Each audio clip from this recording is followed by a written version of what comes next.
Ahmedabad 7th day સ્કૂલના વિદ્યાર્થીની હત્યાના ઘેરા પ્રત્યાઘાત સતત બીજા દિવસે એટલે કે ગઈકાલે પણ શાળાઓની આસપાસની શાળામાં શૈક્ષણિક કાર્ય બંધ હતું।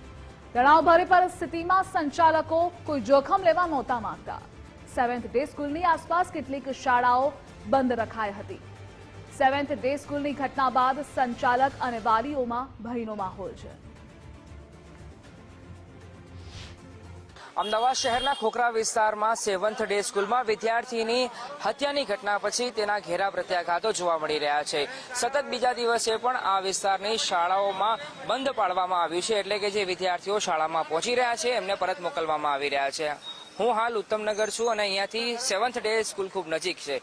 તો આ ઉત્તમનગર વિસ્તારની સરદાર પટેલ અને સ્વામી વિવેકાનંદ હાઈસ્કૂલ કેમ્પસ આવેલું છે। ત્યાં જેટલા વિદ્યાર્થીઓ આજે સવારે શાળામાં પહોંચ્યા હતા એ તમામ વિદ્યાર્થીઓને એ વાલીઓને સમજાવવામાં આવી રહ્યા છે અને પરત મોકલવામાં આવી રહ્યા છે। એટલે કે શાળાઓ આ પરિસ્થિતિમાં કોઈ પણ પ્રકારનું રિસ્ક લેવા નથી માંગતી। સંચાલકો પણ સતર્કતાના ભાગરૂપે આજે સતત બીજા દિવસે શાળા બંધ રાખી છે અને કોઈ પણ પ્રકારનું જોખમ તેઓ લેવા નથી માંગતા અને એટલા માટે જ આ શાળામાં આજે રજા આપવામાં આવી છે।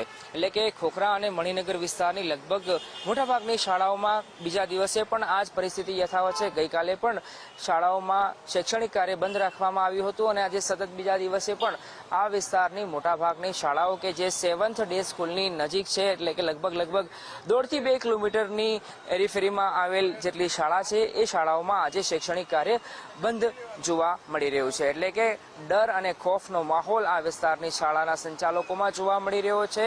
સાથે વાલીઓ પણ આ દુર્ઘટના બન્યા પછી સતત ચિંતિત જણાઈ રહ્યા છે અને એવામાં આ બીજા દિવસે પણ આસપાસની વિસ્તારની શાળાઓમાં શૈક્ષણિક કાર્ય બંધ રાખવામાં આવ્યું છે। કેમેરા પર્સન ગુજરાતની સાથે અર્પિત દરજી, ગુજરાત ફર્સ્ટ, અમદાવાદ।